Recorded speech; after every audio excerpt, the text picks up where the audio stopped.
3, 2, 1, claquete. Alguns livros chamam esse fenômeno físico chamado resistência elétrica de movimento de oposição à passagem de corrente elétrica. Mas a gente vai tirar esse movimento de oposição, porque a resistência elétrica ela não representa nenhum tipo de movimento, não é nada que se movimenta e tal, mas sim um conjunto de fatores que se opõem à passagem de corrente elétrica. A resistência elétrica que um material tem, ela representa a medida da oposição e não o movimento de oposição. É entender que, enquanto um elétron se move, por exemplo, num fio condutor sólido, né, ao longo de um condutor sólido, ele enfrenta certas dificuldades para movimentar. E esse conjunto de fatores e dificuldades que favorecem ou desfavorecem a mobilidade eletrônica, o movimento desses elétrons, nós chamamos esse conjunto de resistência elétrica. Tem muita coisa que envolve, que está por trás da resistência elétrica. E por isso, o movimento dos elétrons em um condutor sólido é tão dificultado, ele é tão difícil de acontecer. Ou seja, com velocidade de migração extremamente baixa, extremamente pequena. Né? Ainda assim, gosto sempre de lembrar, para que ninguém esqueça, liguei o interruptor, então meu elétron parte na velocidade da luz no fio até tocar a lâmpada para acender a lâmpada. O elétron não precisa tocar a lâmpada, ele precisa se movimentar. Com o movimento dele, tenho energia, com energia eu transformo em energia elétrica e a lâmpada vai usar. Perfeito? Agora, ele se movimenta, se for num sentido contínuo ou alternado, com velocidade de migração muito pequena. E isso tudo acontece porque ele vai encontrar dentro do fio um monte de elétrons livres na estrutura, ok? 2, um monte de elétrons ligados na estrutura química, né? Pela própria ligação química, eu tenho elétrons e os elétrons livres, então tem a própria estrutura química, ok? Elétrons ligados, elétrons livres, a quantidade de poros, buracos, ok? No processamento do material que geram buracos e poros que eu não consigo retirar.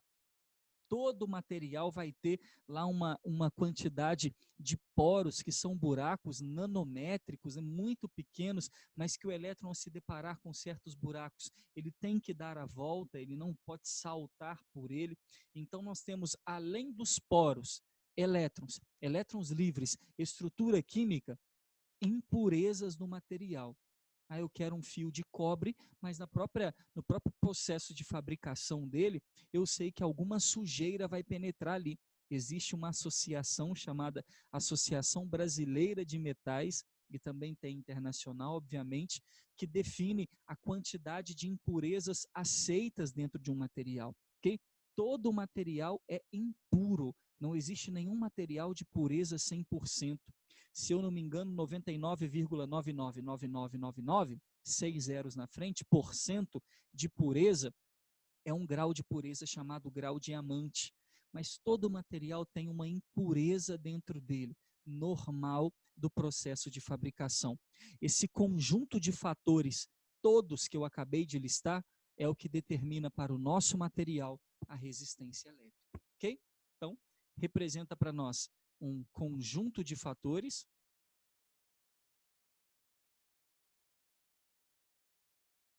E aí eu posso colocar aqui entre parênteses uma medida da oposição à passagem de corrente.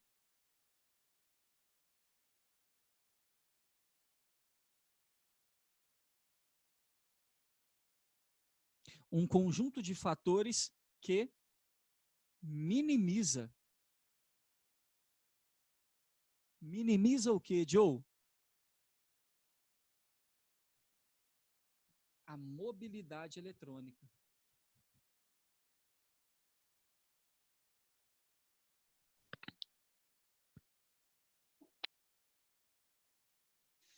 E daí, padrinho, não tem jeito. Todo material possui resistência elétrica.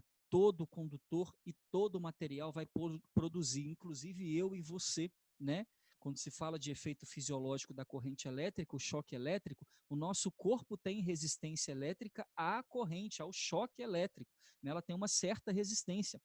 Se eu molho o meu corpo, a resistência elétrica vai variar, obviamente, mas o nosso corpo tem resistência elétrica e os demais corpos, né, os demais objetos também apresentam resistência elétrica, perfeito?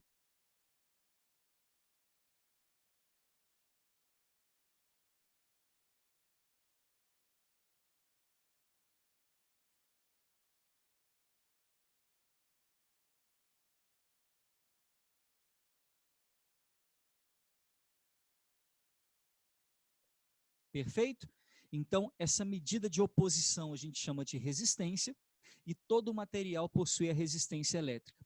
Se ela, de certa forma, representa uma oposição, eu vou dizer para você, obviamente, que a resistência e a corrente, elas não se relacionam de forma direta, na verdade, porque resistência elétrica é resistência à passagem da carga elétrica, da corrente elétrica. Dessa forma, se eu tenho uma resistência elétrica grande, eu vou ter uma corrente elétrica pequena e vice-versa, ok? Então, a resistência elétrica e a corrente elétrica representam uma grandeza inversamente proporcional. E quem observou isso para nós foi um físico chamado Ohm, ok? Quem já tem uma noção de circuito elétrico, quem faz, né, conhece de circuito elétrico, mexe em circuito elétrico na sala de vocês, vai ter uma dimensão do que é esse Ohm, esse físico que também engloba a unidade da resistência elétrica, que daqui para frente a gente vai chamar de Ohm. E ele fez o seguinte, ele pegou várias fiações diferentes, ligou, né, esses fiações, esses resistores aí a uma tensão elétrica, a uma voltagem, e através de um amperímetro ele mede a corrente elétrica que passa ali. E aí ele consegue observar, né, que existe uma relação entre a voltagem e a corrente elétrica que é diferente do que se eu pegasse um fio de cobre, um fio de ferro, um fio de prata, e diz, ó, dependendo do fio que eu pego, e num primeiro momento fios idênticos, tá? Vários fios iguais, com exceção do material. Dependendo do fio que eu pegava, né, do fio que eu pego ali, eu tenho uma razão, voltagem por corrente, ora grande, ora pequena, ok? Então ele ficou encucado com essa relação voltagem e corrente e percebia que quando essa relação era pequena é porque a corrente era muito grande, quando essa relação era grande porque a corrente era muito pequena, e percebia também que para a maioria dos condutores que ele testava, quando ele aumentava a voltagem, a corrente aumentava na mesma proporção, mantendo essa relação, essa divisão, essa razão constante para a maioria dos materiais. E aí ele pensou em uma lei para se calcular, para relacionar todo o sentido da eletricidade com a resistência elétrica naquilo que nós chamamos de leis de Ohm, que a gente vai mostrar no próximo quadro, ok? Mas antes disso, a nossa resistência elétrica no dia a dia aparece em alguns aparelhos elétricos como o famoso resistor, aquele fiozinho enrolado que você encontra aí como se fosse uma molinha, né? Você encontra aí no chuveiro elétrico, né, na sua panela elétrica, misteira. Também no secador de cabelo, que inclusive dá para enxergar, dá para ver ele, né, pelo buraquinho de ar ali do secador de cabelo. Esse resistor, que acaba que no dia a dia a gente chama de resistência, né? Ah, resistência, não, o resistor, tem que tomar muito cuidado com isso. O nosso resistor, ele tem uma dupla característica. O resistor, ele vem no circuito para, a partir da primeira lei você vai ver agorinha, controlar a corrente elétrica. Então, um dos grandes fatores é, através da resistência elétrica que o meu aparelho tem, que a gente também pode chamar de resistor, ok? Através da resistência elétrica que o meu dispositivo tem, vai chegar para ele uma corrente X. né? Se eu troco o dispositivo, eu estava falando de uma lâmpada, agora eu estou falando de um ventilador, ele tem outro circuito, outra resistência, por isso vai ser utilizado ou vai utilizar uma corrente Y diferente. Então, o nosso resistor, que vai aparecer no nosso circuito também com um sentido de resistência, né? Não vou mentir para você, mas a gente fala muito disso. Tem que trocar a resistência do chuveiro. O que tem lá dentro do chuveiro é um resistor. Resistência é fenômeno físico, né? Resistor é o dispositivo eletrônico. Mas acaba que a gente engloba tudo junto, porque a resistência elétrica do chuveiro é o resistor mais o conjunto de fios que ele tem. Então, totaliza uma resistência elétrica total. A mesma coisa nos diversos aparelhos que você tem. Eu não tenho só o resistor lá no secador de cabelo, mas eu tenho fiações, fios que conectam ele no dispositivo de apertar o botão, por exemplo, né? Então, esses fios mais a resistência elétrica ou o resistor do secador de cabelo totalizam uma resistência elétrica total, que vai fazer com que ele utilize uma corrente elétrica específica. Esse resistor, também chamado de resistência, vai aparecer no nosso circuito elétrico assim, né? O famoso eletrocardiograma aí, né? Esse é o nosso circuito elétrico simples, em que nós vamos denotar ali o resistor, que é justamente esse sobe e desce aqui, perfeito? Vamos representar por R para você. Aqui, os fios de ligação que conectam o seu resistor a uma tensão elétrica, uma DDP, que vamos representar no circuito simples como essa simbologia de gerador, de potencial maior e potencial menor, os pauzinhos representando os polos da bateria, perfeito? Como determinação de maior potencial, vamos convencionar mais para o pauzinho maior, menos para o pauzinho menor. E no sentido de mais para menos, do maior para o menor potencial, vai circular aqui uma corrente elétrica. Essa corrente elétrica, meu amigo, ela vai circular aqui e a sua quantidade, né, vai ser sempre determinada pela resistência elétrica. Então, existe uma relação entre corrente, resistência e voltagem. E quem mostrou isso para a gente foi a primeira lei de Ohm. Pode apagar tudo?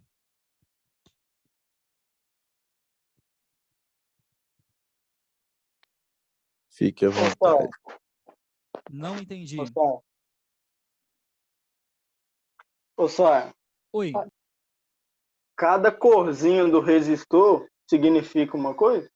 Cada corzinha que tem o resistor significa um valor de resistência. Aí é um conjunto de resistência?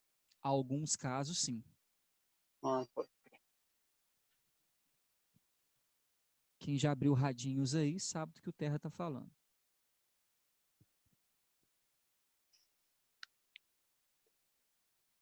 E aí, rola de apagar? Alguém falou comigo aí? Pode apagar aí, sabe? Fica à vontade. Demorou. Apaguei, então.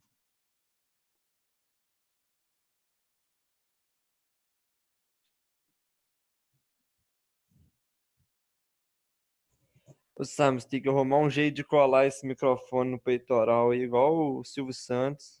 E falar, oi? Eu tenho que arrumar um jeito de Passa um tirar ele. durex aí, pior que fica Muito melhor mesmo. pesado, sabe? Ele é profissional mesmo, do meu pai, tá Eu muito imagino. pesado. E é mono ainda, não é estéreo, né? Então a captação de som aí não é muito interessante. E afastou aqui, você já não deve conseguir ouvir com muita facilidade, né? Tem que falar aqui um pouco mais pertinho dele. E é difícil, né, velho? Porque fica pesado aqui, tô travado aqui na perna, aqui o braço, e tem que anotar com a outra, não tem liberdade para fazer o que eu quero, não. Eu imaginei. Mas é o que temos. Seguinte, as leis de Ohm simbolizam para nós a forma de calcular a resistência elétrica, e é muito legal, um barato muito grande mesmo, ok? Nós chamamos aqui de leis de Ohm, vou dar uma moral para ele, né? Leis de Ohm, tá aí, feito? Show! E a primeira lei de Ohm diz que, para a maioria dos condutores, a relação V por I é constante. Para aquele condutor, por favor, né? A resistência elétrica de um circuito elétrico, eu apaguei aqui, mas você copiou aí, ok?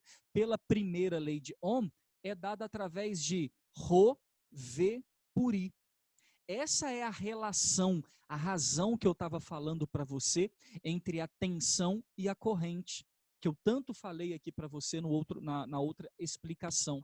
Então, V por I, o que ele está dizendo? Quando ele pegava aqui um fio, um resistor de ferro, né, e pegava uma voltagem, peguei uma bateria de 10 volts, né, ia lá, media, tinha uma corrente. Quando ele duplicava a voltagem naquele resistor de ferro, a corrente duplicava também. E aí, se eu aumento em cima e aumento embaixo, eu não tenho uma resistência constante? Isso faz com que a resistência de algumas classes de materiais permaneçam sempre constante, ok? Para uma dada temperatura, assunto que a gente vai discutir aí mais para frente. Então, para um ambiente controlado de temperatura e pressão, onde nada muda, a resistência de alguns materiais é constante. Isso é a primeira lei de Ohm, que, multiplicando cruzado, também é muito conhecida como o você ri, ok? Ou quem vê ri, né? Algumas pessoas chamam assim. O V ri é V igual a R vezes I, a multiplicação cruzada, aonde V é a tensão em volt, I é a corrente em ampere, e R é a nossa resistência elétrica. E qual é a unidade da resistência elétrica? O Ohm. Está aí. A gente vai representar como essa letra o ômega maiúsculo, ok? E o ômega traz a simbologia de Ohm.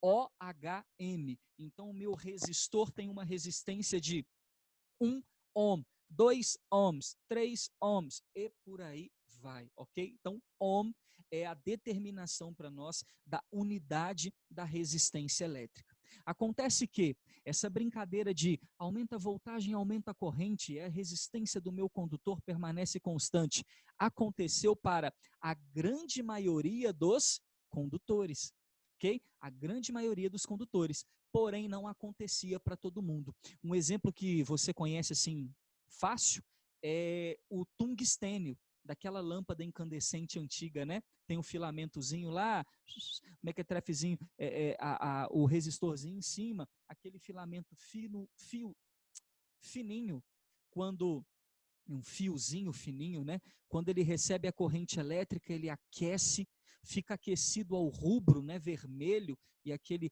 vermelho libera uma quantidade de energia, não só na forma de calor, mas também luminosa, e aí iluminava o ambiente. Aquele tungstênio apresenta um comportamento de resistência variável. Olha que doideira. Então, enquanto a maioria dos aparelhos tem uma resistência constante, alguns deles têm uma resistência variável. Só que, para o Ohm não dizer que a lei dele não valia, ele disse, muitos materiais obedecem à minha lei e tem uma pequena classe de materiais que não obedece à minha lei. E ele representou isso em um gráfico, ok? Na verdade, em dois, né? Está aqui o gráfico V versus I, não é isso?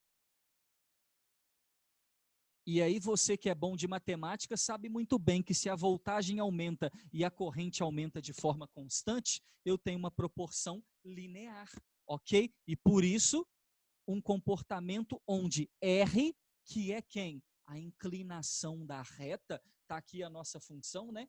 Se R é constante, eu tenho Y igual a constante vezes X, AX. Função de primeiro grau, você já manja isso. Então, neste momento aqui, eu tenho um condutor de R constante. Está escrito aqui embaixo, CTE, ok? Esse condutor aqui obedece à lei de Ohm e por isso ele é chamado de ômico.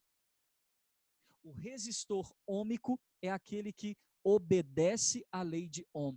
Já o não ômico não obedece. Então a resistência fica sendo variável, a medida dela é a inclinação da reta, a tangente àquele ponto. Eu posso observar que ao longo do nosso material, né, ao longo do tempo e ao longo que eu vario, tanto a voltagem quanto a corrente, a resistência sendo a inclinação, ela apresenta aqui um valor, aqui outro valor, aqui outro valor, aqui outro valor. Confere?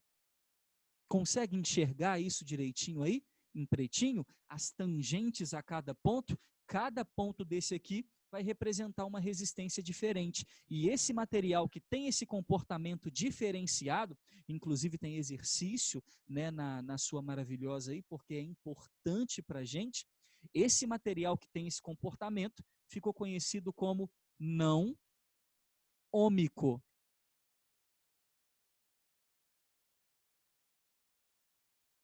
Quem é o resistor não ômico? É quem não obedece à lei de Ohm. Mas, por favor, a lei de Ohm diz que V por I é constante.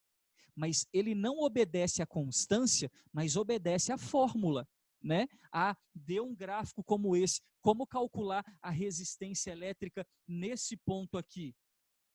Né? Como calcular a resistência elétrica aqui? V por I. Pega a voltagem, pega a corrente, joga na fórmula, ok?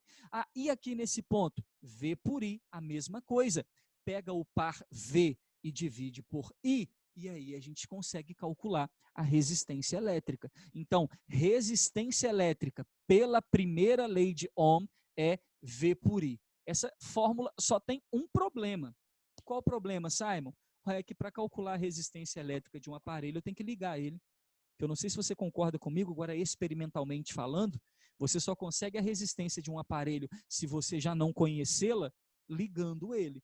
Porque aí, com a voltagem que você ligar e com a corrente que um aparelho de medida vai te dar, né, o amperímetro, por exemplo, que mede corrente, aí você divide os dois e, esse aparelho aqui tem resistência elétrica tal. Mas olha que coisa ruim, né? Experimentalmente eu só posso encontrar resistência se eu ligar o aparelho. Ohm ficou encucado com isso e quis nos dar uma equação que te permite calcular a resistência antes de ligar o aparelho. Né? Você vai numa loja aí qualquer e compra um pedaço de fio, fala assim, eu quero montar a minha resistência elétrica. Com aquele pedaço de fio e um pouquinho de internet e uma boa calculadora, você consegue calcular a resistência elétrica daquele pedaço de fio que você comprou, ok? Como? Através da segunda lei de Ohm. Antes disso, alguma dúvida aqui? Pode perguntar, Mariana. O que significa não obedecer à lei de Ohm? Significa que ao longo de você mudar a voltagem naquele condutor, a corrente não muda de forma proporcional. A lei de Ohm diz que se você pegar a tensão e dividir pela corrente naquele aparelho que você tem, você sempre tem que ter uma resistência constante naquele aparelho que você tem. Então, se você olhar para o gráfico, eu aumento a voltagem, a corrente aumenta de forma constante. Então, toda vez que você calcular V por I para aquele aparelho, a resistência dele é uma só. Né? Exemplo, você pega uma lâmpadazinha na sua casa, aí, uma lâmpadazinha de LED, e aí liga pilha nela. Liga uma pilha de 1,5, uma pilha. Calcula a corrente que passa nela com o aparelho de medida. Quando você dobrar a voltagem e a corrente dobrar também, significa que está aumentando na mesma proporção, ou seja, mantendo a resistência constante. Isso é obedecer à lei de Ohm. Os outros materiais que não obedecem significam que, com o aumento da voltagem, a corrente pode aumentar demais, ou até com o aumento da voltagem, a corrente custar a aumentar, ou até diminuir com o aumento da voltagem. Então, tem que tomar cuidado com o tipo de gráfico que eu vou ter aqui.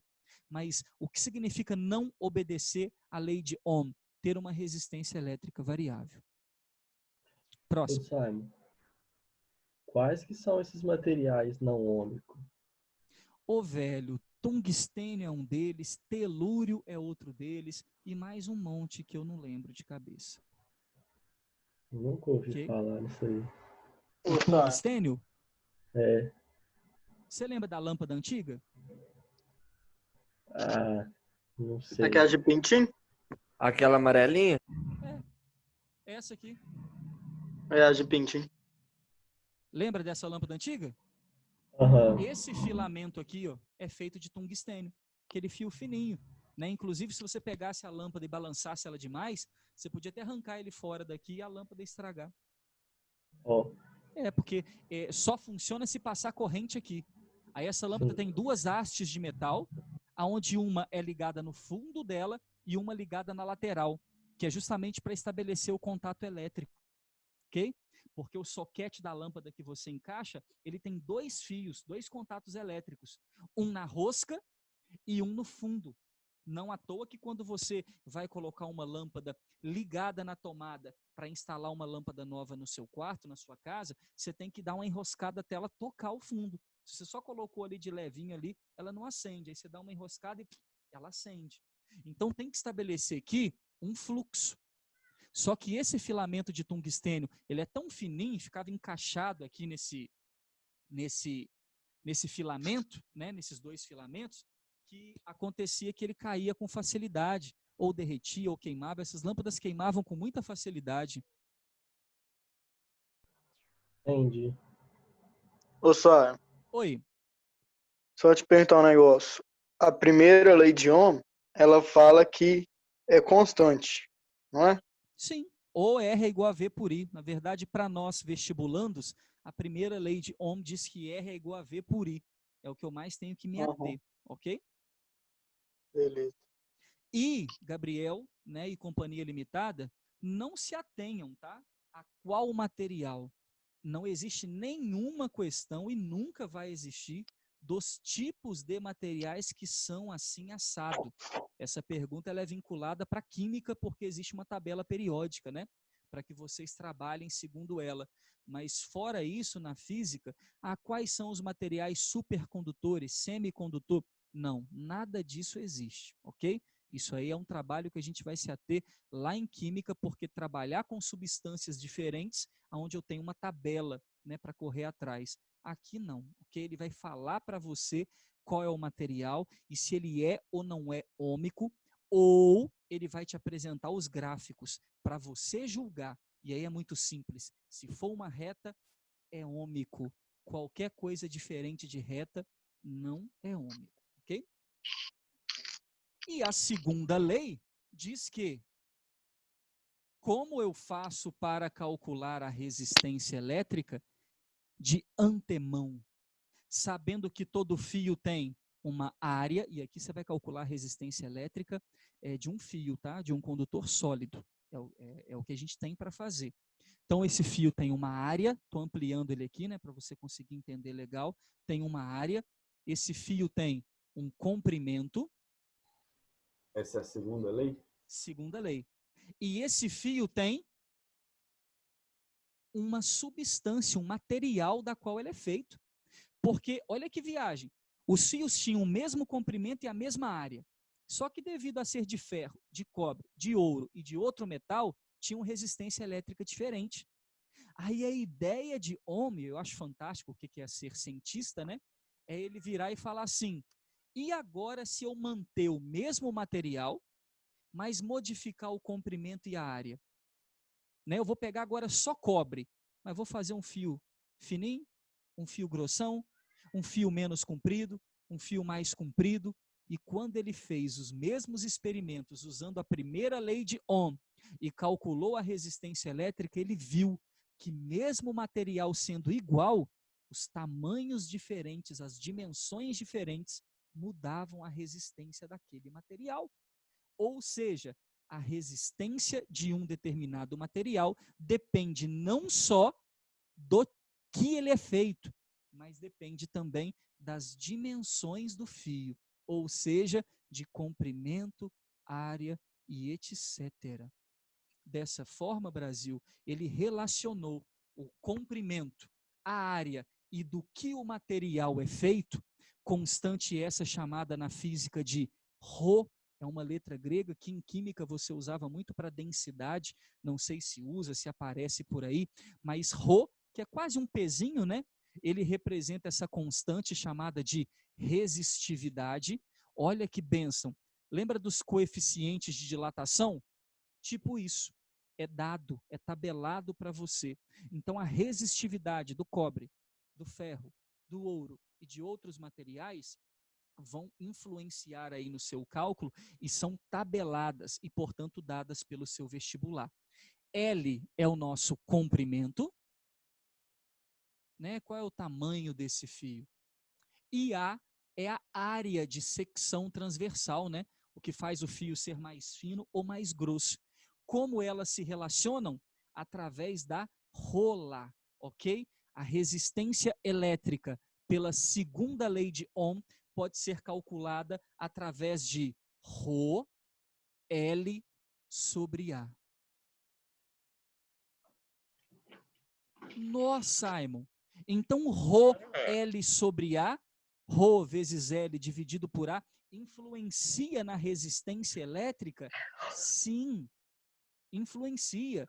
Qual unidade? Bom, eu estou calculando a resistência sempre em ohms, claro. Agora, dessa vez, eu não vou escrever aqui na frente que o comprimento é dado em metro, que a área é dada em metro quadrado, por um motivo. Qual é o motivo? Vocês estão conseguindo me visualizar direitinho? Aham. Depende do que a constante der. Perfeito. Então, segundo o Gabriel, a unidade de comprimento e de área vai ficar amarrada agora à resistividade, ok? Tipo o fluxo de calor que a gente calculava, o Catel, né? Ka delta T sobre L. Né? As unidades daquela galera dependia de cada condutividade. Então, as unidades do comprimento e da área vão depender da resistividade. Em geral, né, em algumas vezes, no sistema internacional, ela é dada em ohm vezes metro. Aí eu tenho o comprimento em metro e a área em metro quadrado. Aí ela é dada em ohm vezes metro, ok? Mas na maioria dos casos, ela não é dada assim. Na maioria dos casos, ela vai ser dada em ohm milímetro quadrado por metro. Né, milímetro quadrado por milímetro, enfim, ela vai ser dada em unidades vinculando a área do fio em milímetro quadrado, que é mais comum de acontecer, já que os fios são finos, ok? Então, Rho L sobre A, moçada, é a fórmula que permite a você calcular a resistência elétrica de antemão. Se você olhar para ela, perceba, Rho e L são diretamente proporcionais, e a área inversamente proporcional. Então, uma área muito grande, né, um fio muito grosso de área grande, tem menor resistência elétrica, ok? Um fio de área muito pequena, muito fininho, tem maior resistência elétrica. Topzera? Então, inversamente e diretamente proporcionais. Ficou tranquilo as duas equações? Simon, Oi. qual que é a diferença de resistência e resistividade? Qual que é? A diferença entre o R e o Rho, que é resistência e resistividade. Show. A resistividade é uma propriedade constante de um determinado material que te permite calcular a resistência elétrica. Né? O que é a resistividade? É a constante da equação, né? É algo que vocês vão aprender, acho que só no ensino superior. Eu não sei se os professores de matemática gostam de falar disso para você, mas tem diversas equações, diversas funções que precisam de uma constante de proporcionalidade.